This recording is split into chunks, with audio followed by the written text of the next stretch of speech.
नमस्कार दोस्तों, मैं लाल सिंह आपके अपने YouTube चैनल अखंड नॉलेज में आपका एक बार फिर से स्वागत करता हूं। आज हम class 10th maths NCERT chapter 3 pair of linear equation in two variables की एक्सरसाइज 3.2 के रिमेनिंग पार्ट को करेंगे। आइए हम शुरू करते हैं। हमारा पांचवा क्वेश्चन है, half the perimeter of A rectangular garden whose length is 4 meter more than its width is 36 metre. इसका जो पेरीमीटर है हमारा रेक्टेंगुलर गार्डन का वो दिया हुआ है 36 मीटर।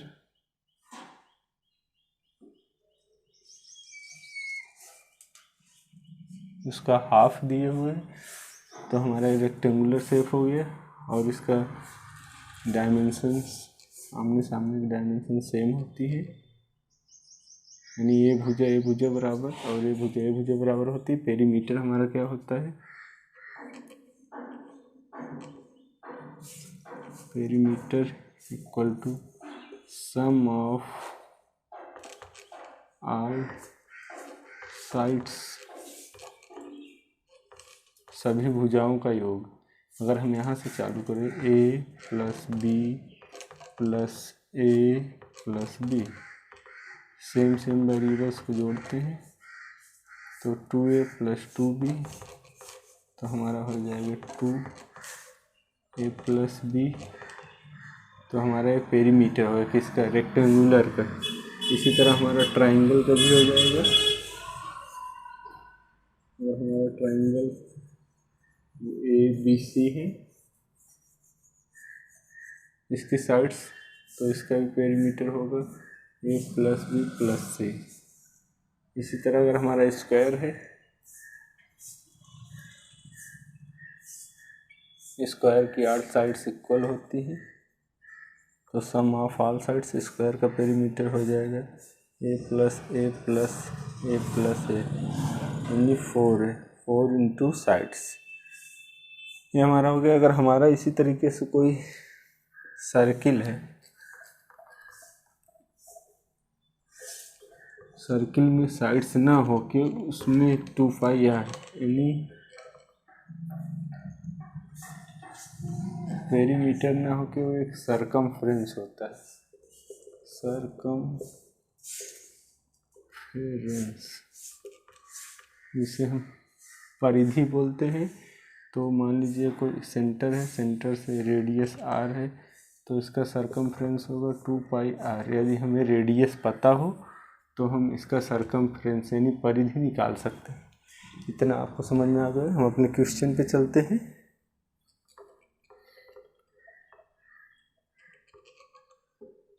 हमारा कोई रेक्टेंगुलर पार्क है, मान लेते हैं। हमारा पांचवा क्वेश्चन है, question number 5, let the width of garden is equal to x। ठीक, उसी तरह length and length is equal to y।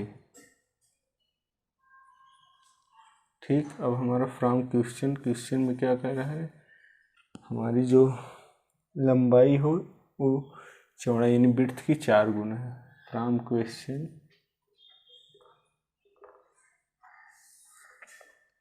और इसका जो क्या बोलते हैं पेरीमीटर, हाफ पेरीमीटर दिया हुआ है, वो कितना है 36 मीटर, यानी x plus Y equal to 36 metre. क्योंकि हमें पता है रेक्टेंगल का पेरीमीटर होता है x plus Y, 2x plus Y, तो हाफ दिया है 2 से डिवाइड कर देंगे तो ये कट गया, x प्लस वाई बचेगा। ठीक, और कह रहा है इसकी लेंथ इसकी विड्थ की 4 गुना, तो यानी हम इसको लिख सकते हैं y equal to X plus 4।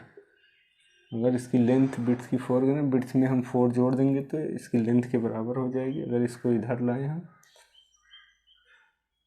y minus X equal to 4, equation 2 हो गया। अब इसका हमें ग्राफिकल रिप्रेजेंटेशन के लिए हमें इसके कोऑर्डिनेट्स को निकालना पड़ेगा। इधर इसके कोऑर्डिनेट्स को निकालते हैं।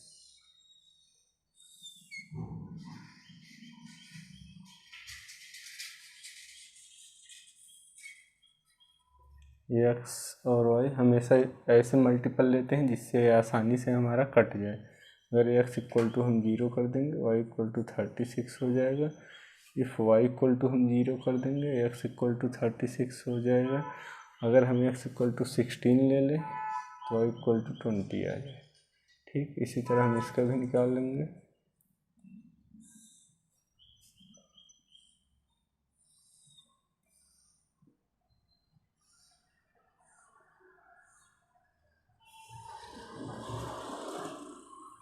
अगर हम एक्स इक्वल टू 0 रख दें तो वाई इक्वल टू 4 आ जाएगा। अगर एक्स इक्वल टू हम 8 रख दें तो वाई इक्वल टू 12 आ जाएगा। एक्स इक्वल टू 12 रख दें तो वाई इक्वल टू 16। आप इसमें रख के आराम से निकाल सकते हैं। ठीक, हमारा ये कोऑर्डिनेट आ गया। अब हम इसको ग्राफिकली रिप्रेजेंट करेंगे। हम इसको थोड़ा मिटाते हैं।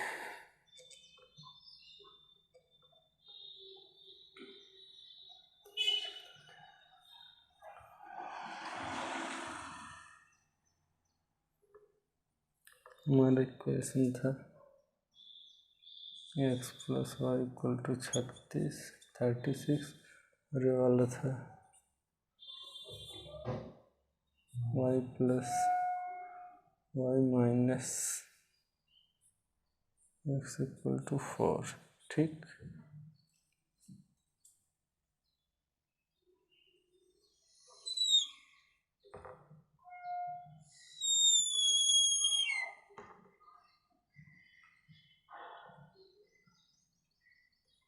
हमारे कोऑर्डिनेट जैसे क्या 4, 12 ऐसे हैं तो हम इसको उसी तरीके से रखेंगे। अगर 1, 2 करेंगे तो बहुत बड़ा हो जाएगा। ये हमारा एक्स डैश, ये हमारा वाई होता है, वाई डैश होता है, ये हमारा एक्स होता है, यहाँ 4।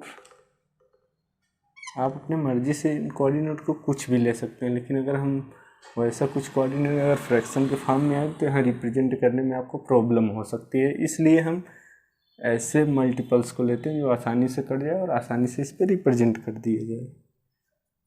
हम 4 ले लेते हैं,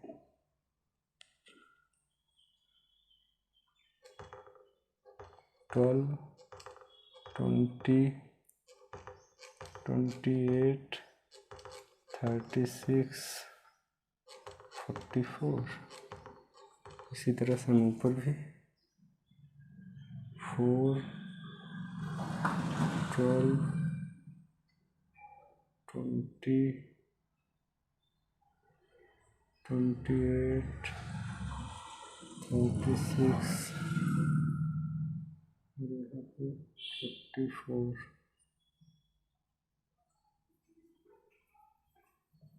लिख सकते हैं।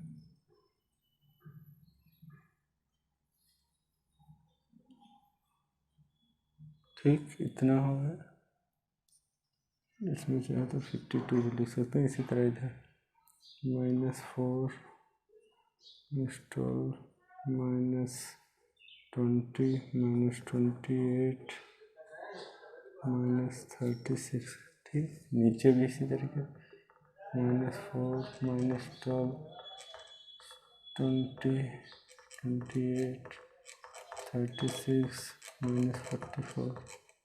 यहाँ से कोऑर्डिनेट हम देखते हैं। हमारा पहला पॉइंट 0, 36 यानी एक्स और वाई, 36, 0, फिर 16, 20। इसी तरह से यहाँ से 0, 4, यहाँ से हो जाएगा 8, 12, 16। ठीक, 0 और 36 यानी हमारा एक कोऑर्डिनेट तो यहाँ होगा, 36 यहाँ, उसके बाद 36, 0, 36, 0 हो गया। 16 एंड 20, एक्स पे 16 तो हमारा क्या 12 और 20 के बीच में हमारा जो इसका यहाँ पे सेंटर होगा यही हमारा 16 यानी 12, 4, 16, 4, 20 यानी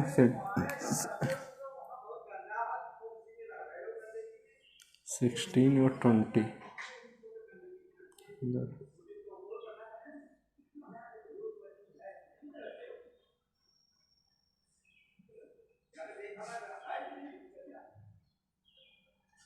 ठीक, ये हमारा हो गया।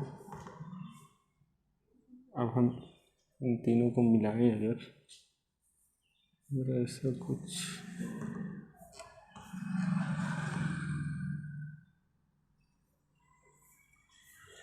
हमारा ऐसा कुछ लाइन ड्रा होगी।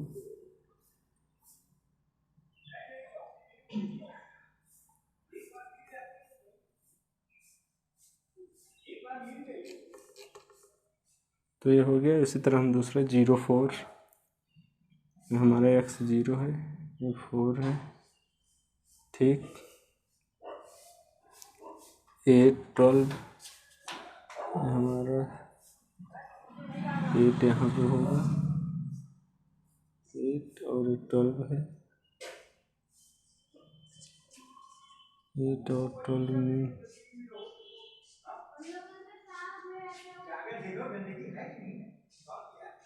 8 12 16,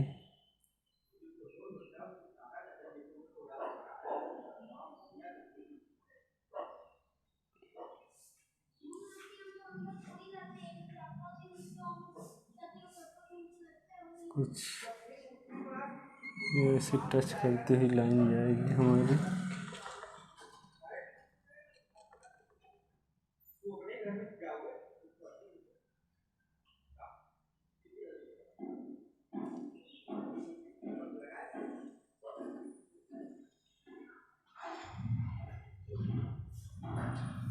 हमारा 4 0 है, 0 4 हो गया।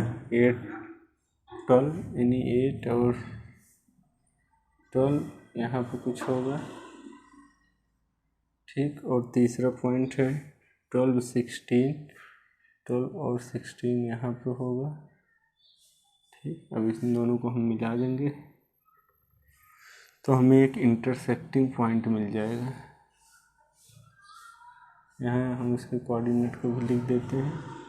यह हमारा 0 36, यह हमारा 36 0, यह है हमारा 4 and 0, 0 and 4, यह हमारा है 8 and 12, यह हमारा है 12 and 16, यहाँ पे हमारा कुछ आएगा। तो 12 and 16, 12 and 16 हो गया। तो हमारा जो इंटरसेक्टिंग पॉइंट है वही हमारा लेंथ और विड्थ होगा। तो हमारा इंटरसेक्टिंग पॉइंट अगर इसको यहाँ से मिला दें और इसको यहाँ से, तो हमारा ये क्या 16 हो जाएगा और 20। ठीक, हमारा 16 और ये 20 हो जाएगा। यही इंटरसेक्टिंग पॉइंट है। एक्स कोऑर्डिनेट हमारे किसको, एक्स कोऑर्डिनेट हमारे विड्थ को बता रहा है और वाई कोऑर्डिनेट लेंथ को। तो हम कह सकते हैं length equal to 20 and width equal to 16। हमने पहले ही ये जूम किया था तो हमारा आंसर आ गया। हमें यही करना, कुछ नहीं करना, इक्वेशन उसके बाद इसके कोऑर्डिनेट रख के रिप्रेजेंट कर देना है। जो इंटरसेक्टिंग पॉइंट होगा वही हमारा लेंथ और विड्थ होगा। ठीक, अपने अगले क्वेश्चन की तरफ बढ़ते हैं। Question number 6।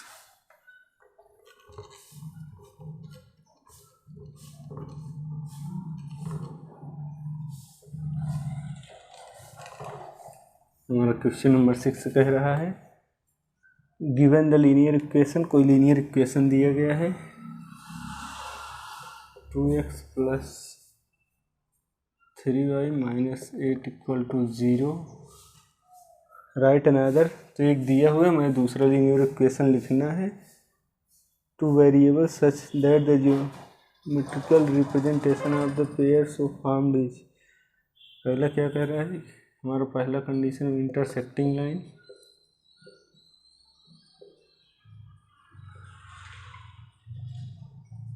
दूसरा हमारा कह रहा है दूसरा कह रहा है पैरेलल लाइन, और तीसरा हमारा क्या है कोइंसिडेंट लाइन्स। जैसा कि हमें पता है कि हमारा इंटरसेक्टिंग लाइन के लिए कंडीशन क्या है, जब A1/A2 is not equal to B1/B2, यानी हमारा जो लाइन्स हैं pair of linear equation two variables की जो दो लाइनें हैं एक दूसरे को किसी एक बिंदु पर इंटरसेक्ट करती हैं यहाँ पे। और पैरेलल में क्या होता है, पैरेलल में हमारा होता है जब A1/A2 इज B1/B2 तो होता है, लेकिन C1/C2 नहीं होता है। हमारी लाइनें सीधी ऐसी ड्रा होती हैं, ठीक। और कोइंसिडेंस पे क्या होता है, A1/A2 equal to B1/B2 and C1/C2। यहाँ पे लाइनें क्या होती हैं, कोइंसिडेंस हो जाती है, यानी एक लाइन के ऊपर दूसरी लाइन भी,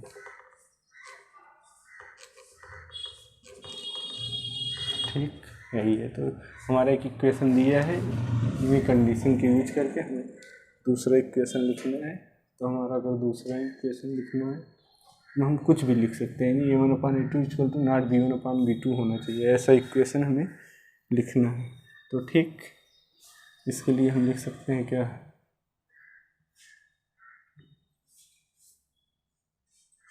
to X plus 4y minus 6 equal to 0। यहाँ से हम चेक करेंगे तो हमारा A1/A2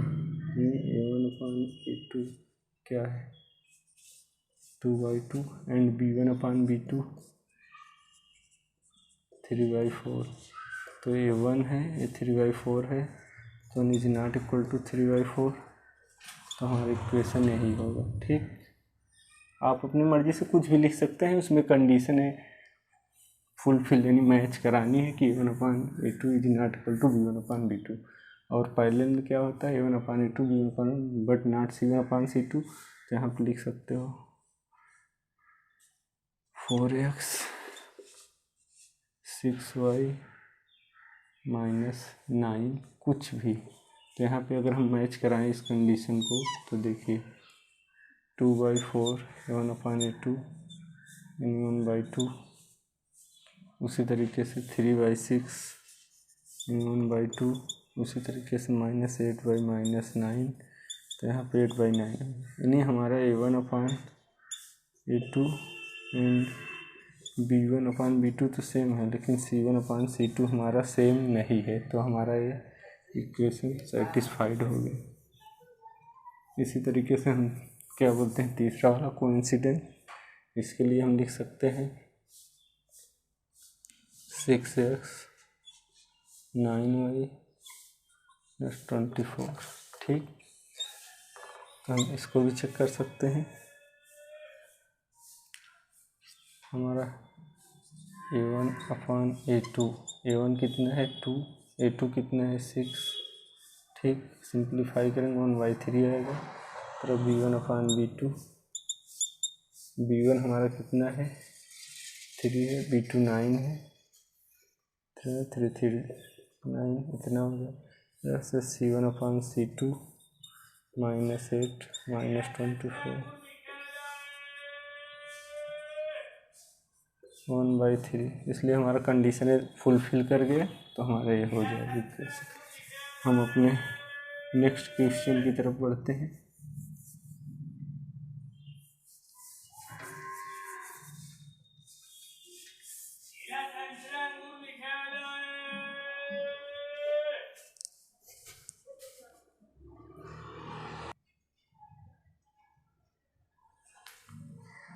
इस एक्सरसाइज का हमारा लास्ट क्वेश्चन है, क्वेश्चन नंबर 7।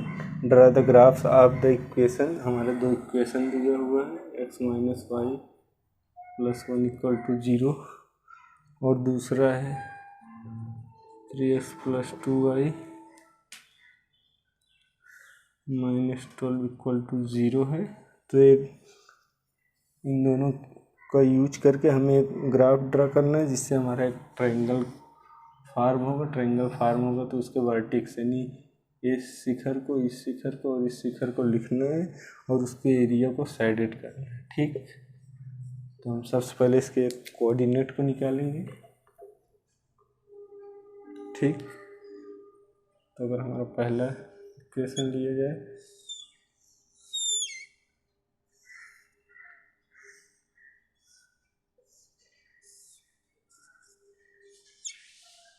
अगर x बराबर 0 रख देंगे तो y बराबर 1, और यदि y बराबर क्या बोलते हैं 1 रख देंगे, x बराबर 1, तो y बराबर -2 आ जाएगा। इधर ये भी जाएगा, इधर ये भी जाएगा, तो 1 - y + 1, तो -2 + 2, तो इधर से अगर y से लगे तो इधर कट गए। ठीक, y बराबर 2। फिर अगर हम x बराबर 3 रख दें तो y बराबर हमारा, अगर 2 रख दें, 3 नहीं 2 रख दें, अगर x बराबर 2 रख दें तो y बराबर 3 आ जाएगा। यानी हमने 0 रखा तो हमारा 1 आया, 0 रख देंगे तो इधर जाएगा तो माइनस माइनस कटे जाएगी, फिर 1 रखेंगे 2 हो जाएगा, इधर जाएगा, फिर 2 रखे 3। इसी तरह हम दूसरे वाले का भी कर लेते हैं कोऑर्डिनेट को।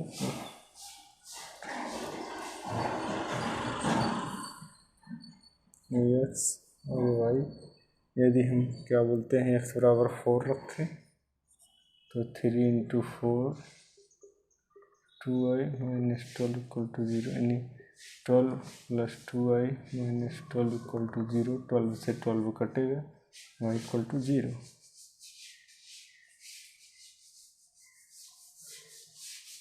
y = 0 आ गया। अगर हम फिर x = 2 रखें तो 3 × 2 + 2y - 12 0, तो यहाँ 6 + 2y - 12 = 0, 2y - 6 = 0, y बराबर 3। अगर इसी तरह x बराबर 0 इसमें रख देंगे तो y बराबर 6 आएगा। ठीक, अब हम ग्राफिकल रिप्रेजेंटेशन करते हैं इसका।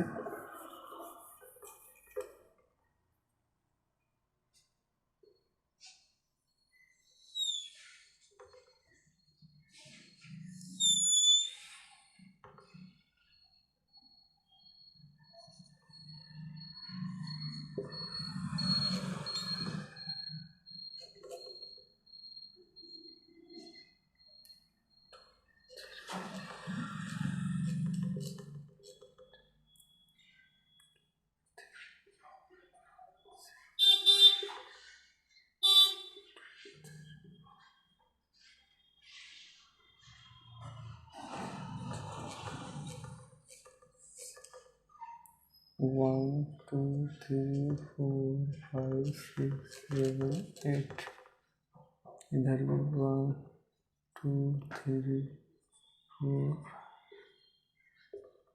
8, इधर माइनस में हो जाएगा। हमारा ये x डैश है, ये हमारा y है, ये x है, y डैश है, -1 -2 -3 -6 -7। कोऑर्डिनेट को आप अपने हिसाब से कुछ भी यहाँ पे रख सकते हैं, उसके बाद वैल्यू निकाल के इसके ग्राफिकल रिप्रेजेंटेशन कर सकते हैं। तो हमारे यहाँ पे कौन कौन से कोऑर्डिनेट, यानी हमारा 0 1 1 2 और 2 3। इसी प्रकार इसमें क्या है 4 0 2 3 0 6। ठीक, अब यहाँ पे हम देखते हैं 0 1, x हमारा 0 है, y 1 है। ठीक, हमारा एक पॉइंट होगा।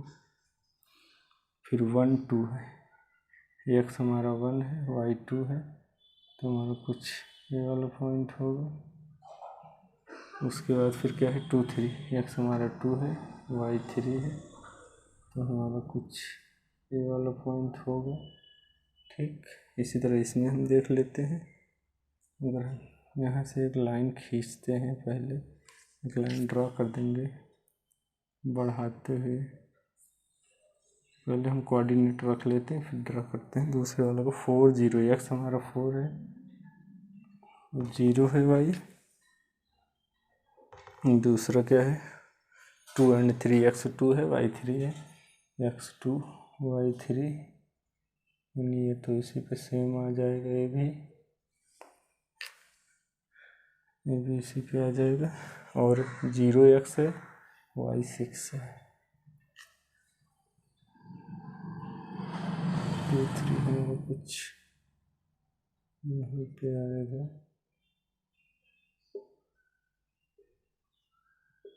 यहाँ पे आएगा। अगर पहले इसको मिलाते हैं, सॉरी मेरा एक पॉइंट था,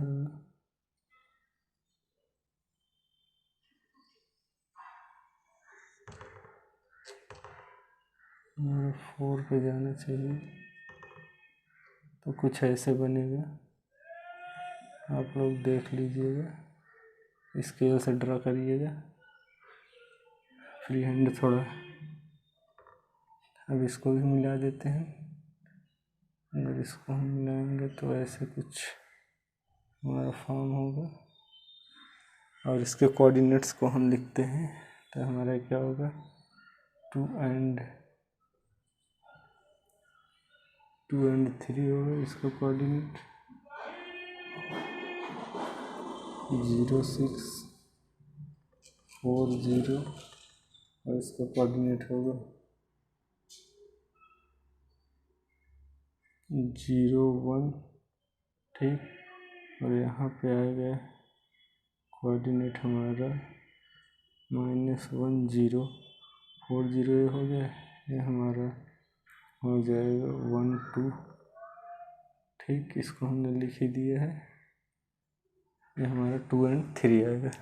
तो हमने क्या निकालना था, हमें कह रहा है कि triangles formed by the lines and the X axis and shaded the triangle region, इसको साइडेड करना है। उसके बाद हमें इसके वर्टेक्स को लिखना है, तो हम यहाँ पे लिख सकते हैं from the figure it can be observe that these lines are intersecting each other 8 point, ये दोनों लाइनें एक दूसरे को यहाँ पे काट रही हैं, यहाँ पे, ठीक। अगर हम लाइन्स को लिखना चाहें तो लिख सकते हैं, हमारी x - y + 1 = 0, और ये हमारा है 3x + 2y = 0।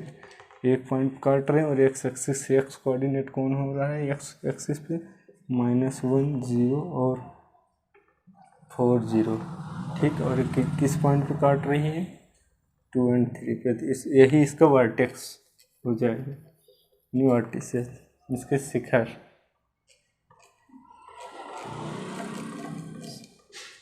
और ट्राइंगल हो जाएगा क्या -1 0, 4 0 एंड वहाँ पे इंटरसेक्ट कर 2 and 3, यही हमें लिख लेता हूँ। इसका साइडेड कर सकते हैं आप ऐसे करके, ठीक है, हमारा साइडेड हो गया। हमारा यूनिट